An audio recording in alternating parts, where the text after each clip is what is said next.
오늘 성경 말씀은 요한일서 4장 20절에서 21절의 말씀입니다. 요한일서 4장 20절에서 21절의 말씀 함께 보도록 하겠습니다. 시작. 누구든지 하나님을 사랑하라 하고 그 형제를 미워하면 이는 거짓말하는 자니 보는가 그 형제를 사랑치 아니하는 자가 보지 못하는가 하나님을 사랑할 수가 없느니라. 우리가 이 계명을 주께 받았나니 하나님을 사랑하는 자는 또한 그 형제를 사랑할지니라. 아멘. 아멘. 추석 명절 잘 보내셨죠? 시대가 먹을 것 때문에 그런 걱정하는 시대가 아니기 때문에 그런지 아무리 좋은 음식을 갖다 놔도 그것이 좋다라고 느끼지 못할 만큼 시대가 그렇게 변화되었습니다. 참 어떻게 보면 하나님의 특별한 은혜라고 생각이 되는데 너무나도 풍요로우니까 우리의 가장 중요한 문제는 신앙을 잃어버린다는 거예요. 하나님을 찾는 것들을 잃어버린다. 그것은 굉장히 위험한 일이죠. 옛날에 어떤 목사님이 그런 얘기를 해요. 한국 교회에 대한 영적인 심각함을 얘기하면서 잘 사는 것이 문제라는 얘기를 하더라고요. 잘 살기 때문에 하나님을 찾아야 될 사람들이 찾지를 않게 되고 너무나 편안하고 풍요로우니까 기도하지 않아도 모든 걸 누릴 수가 있으니까 그렇게 살기 때문에 잘 사는 것은 우리의 신앙을 무너뜨리는 가장 중요한 요인이 될 수 있다는 그런 얘기를 해요. 여러분은 인생의 가장 큰 축복은 제 인생에서 쳐다봤을 때는 저에게 고난이 있었을 때예요. 그때는 하나님을 대면하지 않으면 안 되는, 매일 매 순간 하나님을 대면하지 않으면 우리에게 이런 고난이 찾아올 때는 숨을 쉬지 못할 만큼, 그러니까 마치 물에 빠져 있는데 고개만 코 들고서 헐떡거리며 숨을 쉬는 정도로 그렇게 고난이 와요. 그럴 때 어떻게 될까요? 주님을 의지해야 되죠. 주님 앞에 철저하게 엎드려야 되죠. 내 모든 걸 내어드려야 되죠. 그러면 더 이상 빠지질 않고요. 주님의 나를 능력으로 붙잡으세요. 제가 이렇게 한 20-30년의 고난의 시간을 제가 겪으면서 제가 그런 것들을 영적으로 경험을 하면서 참 가장 큰 축복은 내가 비어질 때, 그리고 빈손의 축복이 될 때, 더 이상 내가 붙잡을 것이 없을 때 우리는 하나님만을 붙잡게 되어 있습니다. 이런 삶을 사는 것이 가장 큰 축복이죠. 내가 뭔가를 가지고 있게 되면은 계산을 해야 돼요. 인터벌을 해야 돼요. 어떻게 할 것인가 매일 그거 가지고 따집니다. 근데 따질 것이 없는 사람은 갈등할 것도 없어요. 그러니까 여러분, 우리의 삶에 주어지는 대로 살아가는 것이 가장 큰 축복이에요. 뭔가를 얻으려고 발버둥을 치는 순간부터 우리는 불행해집니다. 그러니까 우리는 철저하게 한순간도 그런 인생길을 걸어가서는 안 돼요. 그러니까 주님의 십자가 앞에서 내일 일을 염려하지 말라, 걱정하지 말라, 주님이 말씀하셨거든요. 그걸 걱정하는 사람은 이방인들이나 하나님을 알지 못하는 사람이라 그렇게 하는 것이지, 하나님을 믿는 사람이 내일 일을 염려하는 거예요. 내일 일은 모른다는 거예요. 오늘 고생이 족하기 때문에. 그러니까 어제 이렇게 머리를 깎으러 가서 있는데 이렇게 미용실 권사님이 그런 얘기를 하세요. 우리 교회는 김동호 집사님의 어머님이 돌아가셨다는 거예요. 근데 어떻게 돌아가셨냐고 그랬더니 그냥 집에 계시다가 그냥 쓰러지셨는데 그대로 돌아가셨대요. 며칠 전까지만 해도 명절날 좀 지나서 바로 머리를 하러 오겠다는 그런 약속까지 하고 다 갔는데 그렇게 됐다는 얘기예요. 명절날 들어가신 거예요. 여러분, 내일 일을 어떻게 우리가 보장을 해요? 어떤 일이 벌어질지 모르는데. 그러니까 나이가 60이 넘어지게 되면 무슨 생각을 하냐면 하나님 앞에서 그런 기도를 하게 돼요. 하나님, 내 삶이 얼마나 남은지 모르겠습니다. 왜 80이 70이면 강건하면 80인데 100세 인생을 산다고 하지만 우리 주변에 있는 분들이 80을 넘어서 돌아가신 분이 굉장히 많아요. 70대에도 60대에도 많고. 그러니까 우리가 어떻게 이거를 우리 마음대로 좌지우지를 할 수가 있어요. 그러니까 하나님 앞에서 그런 기도를 드리는 거예요. 하나님, 내가 어느 때에 이 생을 떠날지 알 수 없지만 하나님, 내가 이 땅에서 주님의 뜻을 이루어나가는 그 일들을 온전히 이루어나갈 수 있도록 붙들어달라고, 내 생명이 있는 동안에 그런 기도를 드리는 거예요. 그러니까 여러분, 우리의 날은 영원한 날이 아니죠. 언젠가는 이 자리에서 존재하지 않고 사라져버리는, 안개처럼 사라져버리는 그런 인생을 살아갈 수밖에 없습니다. 그러니까 아무리 이 땅에서 무엇을 물고 빨아도 소용없는 거예요. 인생은 죽으면 더 이상 아무것도 할 수가 없어요. 그러니까 생명 있는 동안에 더 사랑해야 되고, 더 아껴줘야 되고, 더 보듬어줘야 되고, 더 싸매줘야 돼요. 그것이 상처받은 인생을 위로하고 또 치유하는 능력이 되는 줄 믿습니다. 그런 의미에서 오늘은 요한일서 4장 20절에서 21절의 말씀을 통해서 십자가의 은혜로 영원한 생명을 얻은 자의 영적인 삶의 공식, 십자가의 은혜로 영원한 생명을 얻은 자의 삶의 공식은 무엇인가? 삶의 공식. 일상을 살아가는 사람은 자기들만의 삶의 공식이 있습니다. 한 인간으로서 한 세상을 살아가기 위해서 생명보존이라는 명제 아래 끊임없이 방법을 취하고 또 취하게 되는데, 그로 인해 결과물을 얻게 되고 또 얻은 결과물을 누리며 살아가게 됩니다. 이것은 인간의 몸을 가진 모든 인간은 그가 동양인이든 서양인이든 다 비슷한 유형을 가지고 살아가게 됩니다. 자기 생명 보존을 위해서, 육신의 생명을 보존해서 못할 게 없다는 거예요. 거기에 올인을 하고 생명을 거는 거죠. 영적인 삶에도 마찬가지예요. 예수 그리스도 믿고 거듭난 주의 자녀들은 영적인 생명 보존을 위해서, 세상 사람이 자기 생명을 보존하기 위해서 온갖 방법을 다 동원하는 것처럼 성령으로 거듭난 자들도 자기의 영혼의 생명을 보존하기 위해서 죽기 살기로, 모든 초점이 거기에 맞춰 있는 거예요. 여러분, 세상 사람의 초점이 어디 있어요? 우리가 잘 먹고 잘 사는 것에 초점이 맞춰져 있잖아요. 어떻게 하면 잘 먹고 잘 살까? 영적인 사람도 마찬가지예요. 어떻게 하면 영적으로 승리를 이루어 온전한 하나님의 영광을 돌릴 수 있을까? 그러니까 영적인 사람은 모든 것이 거기에 초점이 맞춰져 있어요. 세상 사람이 어떻게 하면 잘 먹고 잘 살고 성공하고 편안하게 살고 노후를 잘 보낼 수 있을까라는 것을 고민하는 것을 밥 먹을 때도 고민하고, 화장실에서도 고민하고, 사업장에 일을 할 때도 고민을 하고, 길을 갈 때도 고민하는 것처럼 영적인 사람도 마찬가지예요. 영적인 삶의 승리를 이루기 위해서 어떻게 하면 이걸 온전한 승리로서 내가 주 안에서 영광을 누리며 살아갈 수 있을까? 그게 바로 영적으로 거듭난 자의 모습이에요. 그러니까 우리가 어떤 사람이냐 이거예요. 내가 육적인 사람은 육적인 생명을 위해서 모든 것에 올인하며 거기에 집중할 것이고, 영적인 사람은 땅에 속한 것들을 다 내려놨기 때문에 하늘에 속한 신령한 축복을 맛보기 위하여 영적으로 그걸 얻기 위해서 모든 것들에 올인을 하는 그런 삶을 살게 된다는 것입니다. 그런 의미에서 십자가의 은혜로 영원한 생명을 얻은 자의 영적인 삶의 공식은 무엇일까요? 그것은 오직 한 가지, 예수님이신 십자가의 아가페 사랑으로 온전한 의를 드러내어 하나님께 영광을 누리는 삶을 살아가는 것이라는 거예요. 하나님께 영광을 누리는 삶을 살아가는 거예요. 너희는 먹든지 마시든 뭘 하든지 하나님의 영광을 위해 살아. 그렇습니다. 예수 그리스도 믿고 거듭난 주의 자녀들은 뭘 하든지 하나님의 영광을 위해 사는 거예요. 왜 기독교는 오직 주님의 십자가의 아가페 사랑으로만 모든 일을 행해야만 할까요? 그 이유는 오직 한 가지, 그 사랑만이 하나님의 온전한 사랑을 나타내고, 그 사랑만이 율법을 완성시키고, 그 사랑만이 우리는 하나님의 온전한 의를 드러내고 승리를 이루게 만들기 때문에 그렇습니다. 하나님의 가장 완전한 아가페 사랑이 어떤 사랑인지를 성경 속에 가장 잘 나타내는 구절이 있는데, 그런 성경 66권의 요절입니다. 요한복음 3장 16절과 17절을 함께 읽겠습니다. 시작. 하나님이 세상을 이처럼 사랑하사 독생자를 주셨으니 이는 저를 믿는 자마다 멸망치 않고 영생을 얻게 하려 하십니다.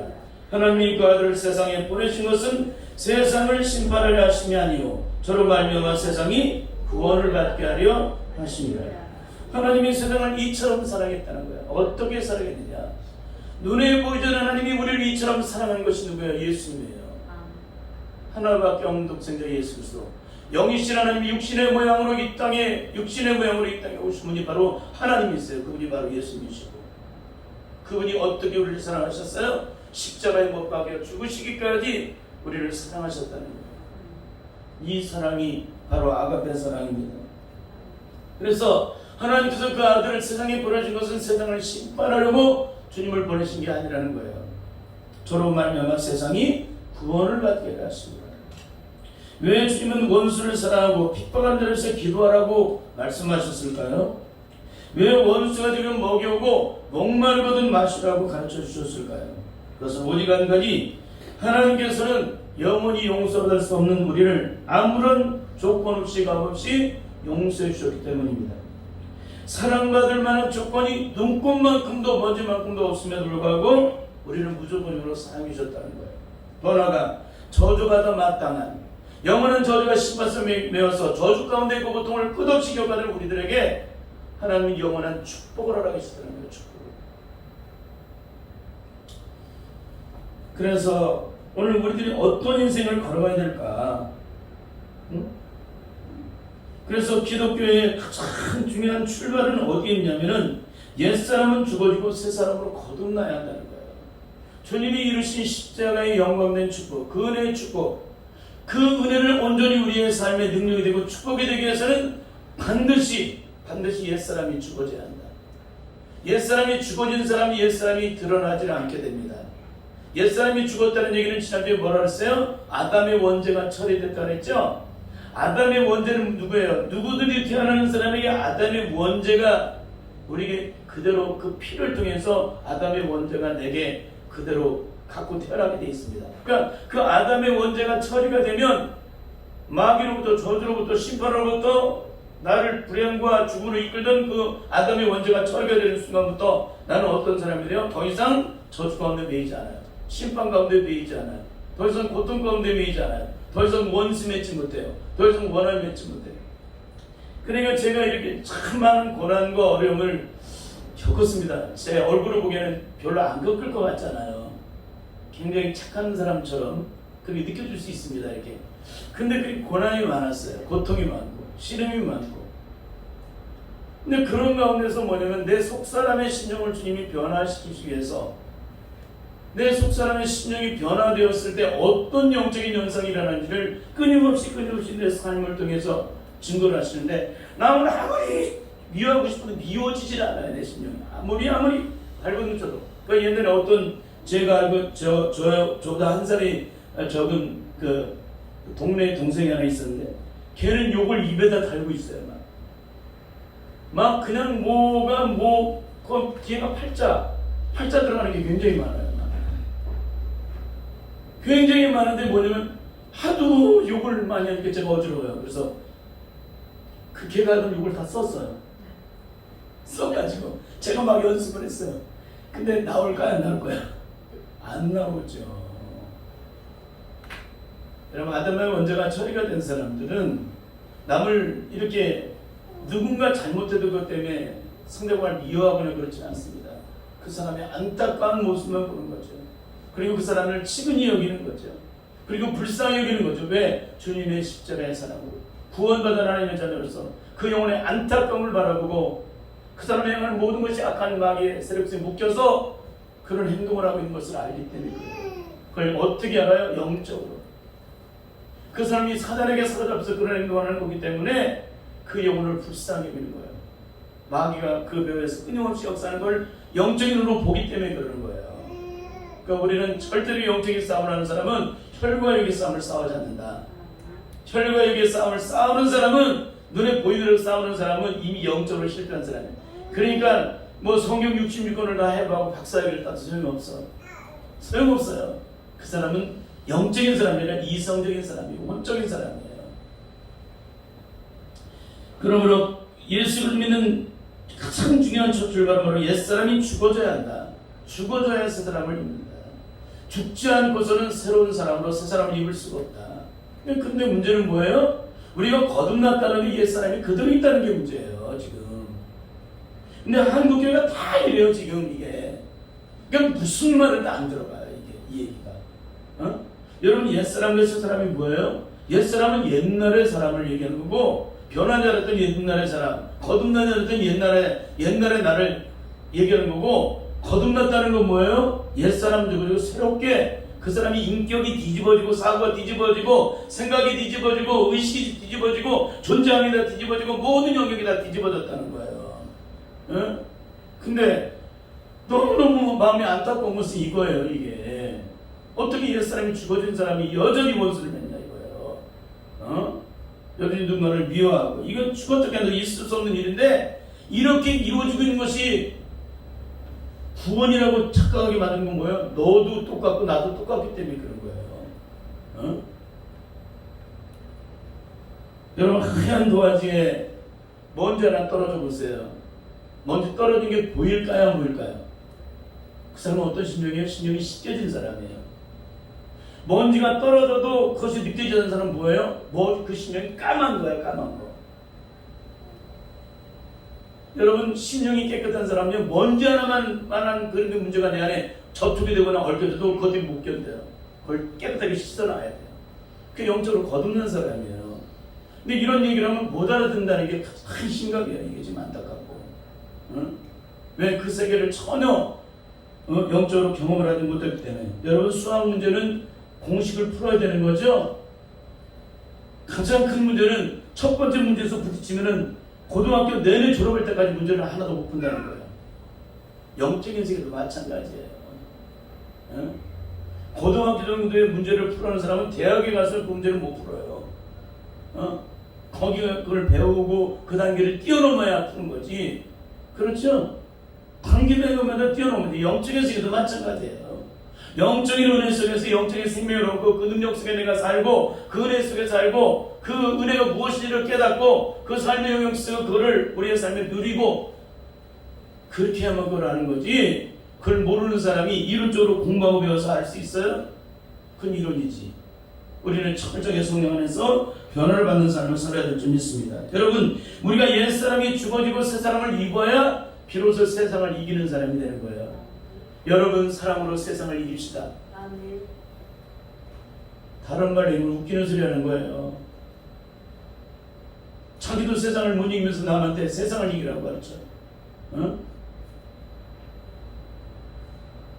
성도가 속세계이기 때문에 열받아 뒤집어진다고 하면서 그러는 사람이 어떻게 사랑으로 세상을 이기라고 가르칠 수 있어요? 난 도저히 견딜 수가 없어서 매주마다 나는 배를 타고 나와서 낚시를 하지 않으면 나는 이 스트레스 때문에 견딜 수 없어서 거기 나가서 낚시를 한다는. 만약에 그렇게 한다면 여러분 그 사람이 성령에서 거듭난 사람이에요? 아니에요. 성령으로 거듭난 사람은 상대방이 나를 아프게 하면 할수록 그 영혼을 끌어안아요. 그 영혼의 처참함 때문에 예수 그리스도 믿어도 생명 없는 그 영혼을 바라고 안타깝게 우는 거예요. 하나님 그 영혼을 변화시켜 달라고. 이게 기독교인이지 어디 예수 그리스도 믿는 사람이 스트레스를 받아요. 예수 그리스도 믿는 사람이 우울증이 있어도 안 되고 또 하나는 뭐예요? 뭐 여자분들 나이가 들으면 들어오는 게 뭐죠? 갱년기. 여러분 갱년기 자랑하지 마세요. 갱년기 있다는 얘기 내가 영적인 사람이 아니라는 거예요. 성령으로 충만한 사람은 그런 세상에서 거치는 과정이 필요가 없어. 성령의 능력, 하나님의 전능하신 능력, 그분은 곧 하나님의 영이신데 그분의 영이 내 몸에 들어오면 죽음으로도 살리시는 그분의 능력인데 어떻게 내가 거기 갱년기라는 말을 써요. 아무리 말을 해도 못 알아들어요. 이런 얘기들을. 왜 그러는 거예요? 영적인 세계를 경험해야 되겠죠? 성령 충만을 받아야 되겠죠? 그 능력 속에 살아가야 되겠죠? 그 능력 무엇인지를 성령 능력에 누려봐야 돼요. 그렇지 않으면 제가 아무리 얘기도 소용없습니다. 여러분 그렇습니다. 내 인생을 아무리 저주의 구덩이에 몰아넣고 영원히 용서받을 수 없는 자라고 할지라도 주님이 나 같은 주인을 위하여 십자가에 못 박혔다는 그 사실을 내가 영적으로 그 사랑을 깨닫게 되면 이 세상에 어떤 사람이 나를 고통으로 이끌어도 그 사람을 대항하지 않습니다. 나는 그 사람보다 주님의 십자가는 나를 바라볼 때 천배만 배도 비교할 수 없도록 더 악한 자이라는 것을 내가 깨닫는 사람이 어떻게 나를 고통과 신음으로 나를 저주의 죽음으로 이끄는 사람을 향해서 내가 그 사람을 대적을 해요. 영원한 멸망과 저주의 심판 속에 들어갈 나를 영원한 저주의 신발 속에 들어갈 나를 건져주셨는데 이 땅에서 나를 고통으로 이끌어주는 잠시뿐인 이 땅에서 고통으로 이끄는 나를 어떻게 용서하지 않을 수가 있어요? 용서라는 말도 쓸 수가 없는 거죠. 다만 그 영혼을 불쌍히 여기며 안타깝게 여기게 된다는 것입니다. 그렇습니다. 우리가 이런 주님의 십자가의 사랑으로 온전한 의를 드러내야만 하나님의 영광이 드러나는데 오늘날 교회의 영적인 문제는 무엇일까요? 많이 배우고 공부해서 세상적으로 실력이 있고 똑똑한 사람이 정말 많은데 십자가를 지는 사람이 별로 없다는 거예요. 십자가가 뭔지를 몰라요. 그분이 목사님이 되시고 은퇴 목사님이 되셔도 십자가가 뭔지를 몰라요. 십자가는 지는 거라도 가르치는데 자신은 십자가가 지는 것을 몰라. 십자가의 용서를 가르치는데 70번에 7번의 용서를 가르치는데 그 용서가 뭔지를 모르는 거예요. 본인들은. 이게 무슨 얘기예요 이게. 많이 공부하고 배우니까 입으로 얼마나 많은 걸 가르치겠어요. 여러분 대학 교수보다 더 잘 가르치는 사람이 어디 있어. 공부를 많이 한 사람은 더 잘 가르쳐. 근데 문제는 뭐예요? 자신을 안 바꾸는 게 문제가 되는 거죠. 여러분 이런 삶을 절대 살아서는 안 되는 줄 믿습니다. 왜 기독교인과 1200만 명인데 왜 그 가정이 변화되지 않고 세상이 변화되지 않을까요? 기독교의 가장 중요한 뭐예요? 너희는 세상의 빛이요 세상의 소금이라는 거예요. 왜 세상의 소금이요 세상의 빛이 된 빛이라는 우리가 이렇게 예수님을 믿는 사람이 1200명인데 왜 이 세상은 날이 갈수록 더 어두워지고 날이 갈수록 죄악으로 더 가득 찰까요? 응? 소금이 소금의 맛을 잃어버렸기 때문이고 빛이 빛의 능력을 잃어버렸기 때문이 아니겠어요? 그건 뭐예요? 생명을 잃어버렸다는 것입니다. 여러분 그렇습니다. 이론적으로는 시골적으로는 다 압니다. 정말 모르는 것이 없습니다. 그래서 말로 가르치라 하면은 1년 내내 10년이고 100년이고 가르칠 수 있어요. 너무너무나 잘 배우고 많이 배우고 나서. 근데 문제는 뭐예요? 원하면 내게 있으나 행할 능력이 영적으로 없다는 거예요. 원하면 내게 있는데 행할 능력이 없는 거예요. 이런 삶을 살아내면 절대 하나님의 영광을 볼 수가 없습니다. 여러분 사랑한다는 말은 무엇을 뜻하는 것일까요? 또한 용서한다는 것은 무엇을 뜻하는 것일까요? 그것은 대가를 치른다는 의미입니다. 대가를 치른다. 예수님이 우리를 사랑하셨다는 말은 그 십자가에서 고난의 대가를 치르셨다는 거예요. 하나님이 우리를 사랑하신다는 것은 독생자를 이 땅에 보내심으로 저주의 십자가를 심으로 그 대가를 치르게 하신 그 사랑이라는 거예요. 그러므로 사랑한다, 용서한다, 남을 축복한다는 것은 뭐예요? 자기 희생을 얘기하는 거예요. 자기의 살을 뜯어내는 것과 같다는 것입니다. 그런 아픔을 수반할 때 그 사랑은 가능하다. 더 나아가 7번뿐만 아니라 70번씩 7번이라도 용서라는 말씀은 하나님께서 우리를 사랑하시는 사랑에는 한이 없고 끝이 없다. 한이 없고 끝이 없다. 그래서 우리 이렇게 한이 없는 그 사랑을 깨달은 자가 그 은혜를 깨달은 자가 고백하는 찬송이 있어요. 근데 예수 그리스도를 믿고 성령 안에서 뒤집어지고 나서 인격이 변화가 될 때 가장 먼저 부르는 찬송이 뭐냐면 찬송가 102장이에요. 주 예수보다 귀한 것은 없네. 자, 과연 우리의 삶에는 주 예수보다 귀한 것이 없나 있나를 한번 가사를 통해 살펴보겠습니다. 1절 시작. 주 예수보다 더 귀한 것은 없네. 이 세상 부귀와 바꿀 수 없네. 영죽을 내 대신 돌아가신 그 놀라운 사랑 잊지 못해. 참 안타까운 것은 이 세상 부귀와 바꿀 수가 없다는데 한국교회 은퇴하신 목사님들이 마지막 전별금을 가지고 싸운다는 거예요. 노후 자금을 필요로 하기 때문에 얼마가 있어야 노후를 산다. 여러분 예수 믿는 사람이 노후 자금을 준비해요? 무엇을 먹을까 마실까 준비를 해요? 날마다 일용할 양식을 구하라고 주님이 가르쳐주는데 미래에 내가 얼마나 몇십 년을 몇백 년을 살지도 모르는데 단 하루를 살다가 죽을지도 모르는데 교회에서 그 전별금을 더 많이 받게 싸움박질 한다. 이게 말이 돼야 안 돼요. 안 되는 거예요. 왜 이런 일이 벌어져요? 다 이론적으로 공부하고 배워서 목사가 되기 때문에 그래요. 성령으로 거듭난 주의 자녀들은요 하나라도 못 주고 나왔어. 더 안타까운 거예요. 그 교회를 세우기 위해서. 그리고 그 자리에 밑거름이 걸음이 되는 거예요. 그 자리에. 응? 날마다 엎드려서 그 교회를 위해서 눈물로 기도를 하게 되죠. 두 번째로는 주 예수보다 더 귀한 것은 없네. 이 세상 명예와 바꿀 수 없네. 이전에 즐기던 세상 일도 주 사랑만 뺏지 못해. 예수 믿고 나면 이 세상에 지난날에 그렇게도 좋아했던 것들이 다 싫어져요. 세상 연락을 즐기질 않아요. 아무런 재미가 없거든요. 제가 옛날에는 아주 TV 얼마나 많이 봤는지 몰라요. 특별히 쇼 같은 거. 가수 나오면 모르는 노래가 없어요. 한 번만 딱 들으면 다 기억해요. 그러니까 지금도 가사를 얘기하면 거의 하잖아요. 제가. 근데 그런 것이 우리에게 아무런 의미가 되지 않는다. 3절에 보니까 주 예수보다 더 귀한 것은 없네. 이 세상 행복과 바꿀 수 없네. 유혹과 핍박이 물러와도 주 섬기는 맘 내맘 변치 않네. 세상 즐거움 다 버리고 세상 자랑 다 버렸네. 주 예수보다 귀한 것은 없네. 예수밖에 없네. 정말 그래요?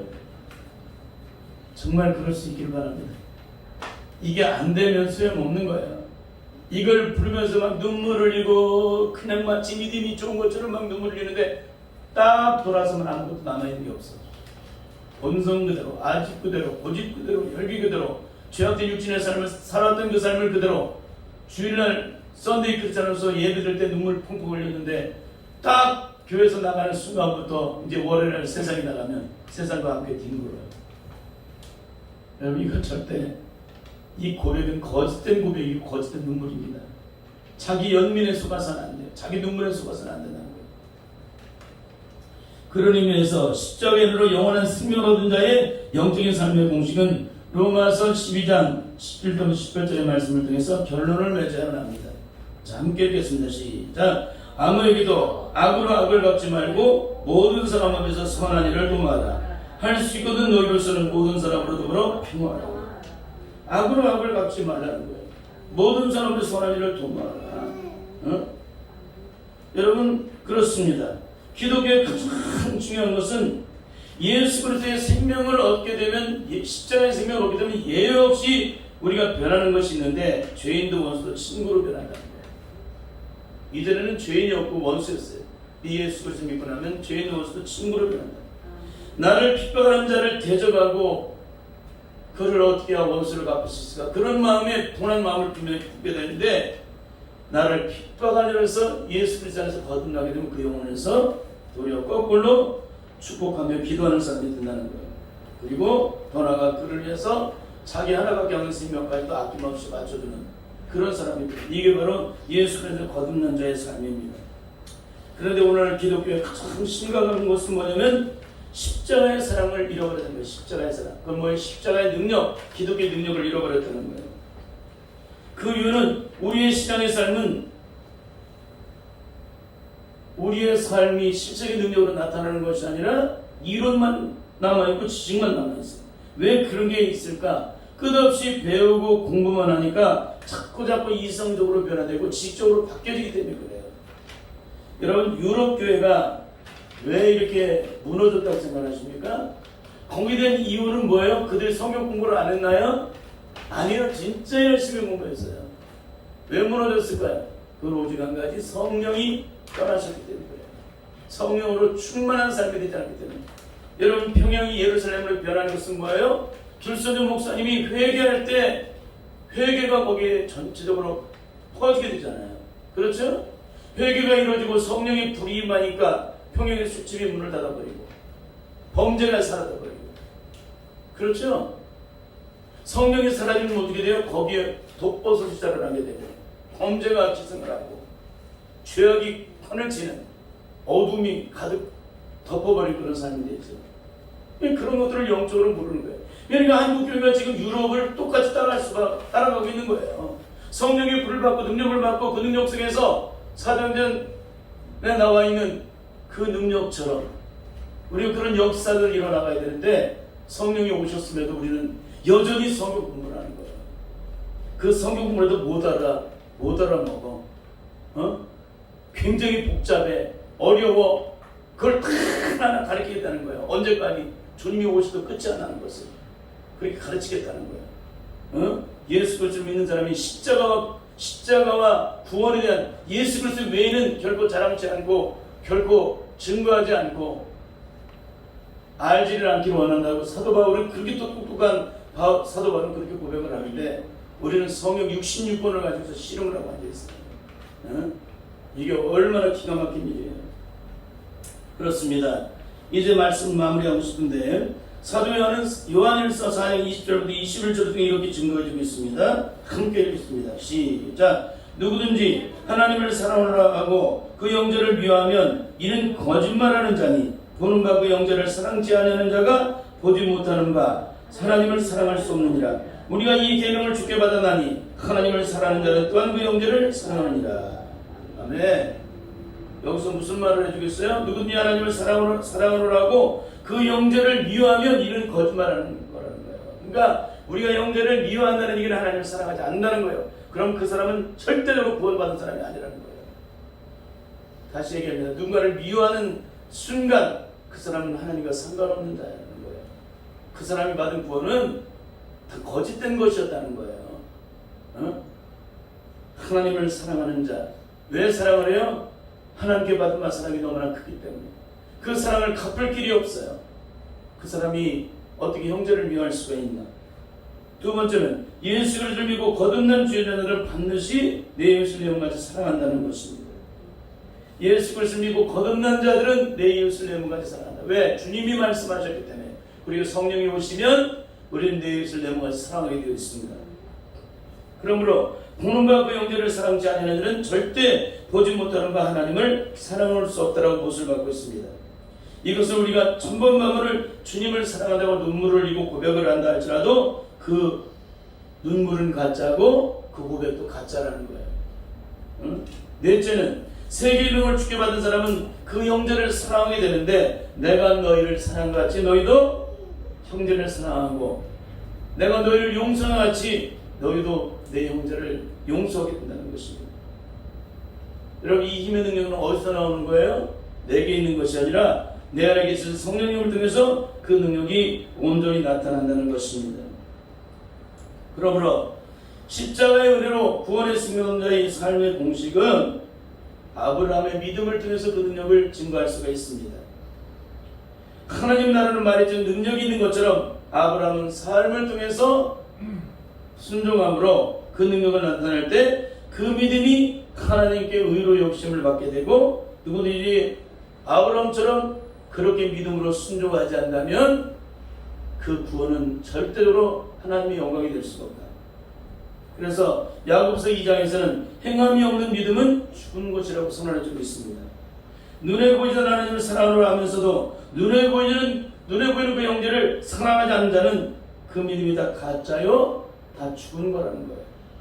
그래서 야고보서들은 야고보서 2장 14절 중에 이렇게 증거하고 있습니다. 함께 읽겠습니다. 시작. 내 형제들아, 만일 사람이 믿음이 있노라 하고 행함이 없으면 무슨 이익이 있으리요? 그 믿음이 능히 자기를 구원하겠느냐. 여기에 대해서 18절에서는 이렇게 구현해주고 있습니다. 믿음으로 구원받는다고 하는 자여, 내 믿음이 진짜인지 가짜인지를 내게 보여봐라. 그러나 나는 행함으로써 그 믿음이 온전한 믿음인지 아닌지를 내게 보여주겠다. 그렇게 얘기해요. 계속해서 아브라함을 통해 행함이 없는 믿음이 죽은 믿음이라고 하는 것을 보여주면서 믿으면서 아브라함은 하나님을 믿는다고 말로만 하지 않았다는 거예요. 그 아들 이삭을 제단에 바치라고 할 때 행함으로 의롭다 하심을 받은 것이라고 증거를 해주고 있어요. 행함으로. 결국 22절에서는 이렇게 결론 맺어주고 있습니다. 믿음이 믿음되어 온전해지는 것은 오직 우리가 갖고 있는 믿음이 철저한 순종 속에 행함으로 함께 일할 때 그 믿음 위로서 온전하게 된다. 그러므로 주의 종들이 믿습니까? 강단에서 그러잖아요. 이런 믿습니까라는 말을 천번만 번 억만번 강단에서 목에 피가 나도록 큰 소리를 외쳐도 그 말씀 듣고 그렇게 될 줄 믿습니다. 아멘, 아멘, 아멘. 아무리 믿음은 좋은 것처럼 억만 번 아멘을 외쳐도 우리의 삶에 그 말씀이 영적인 능력이 되지 못하고 열매를 맺지 못하게 된다면 그 수많은 고백들은 다 헛된 말씀이고 헛된 고백이라는 거예요. 자, 주님은 마태복음 7장 24절부터 27절에 이렇게 결론을 맺어주고 있습니다.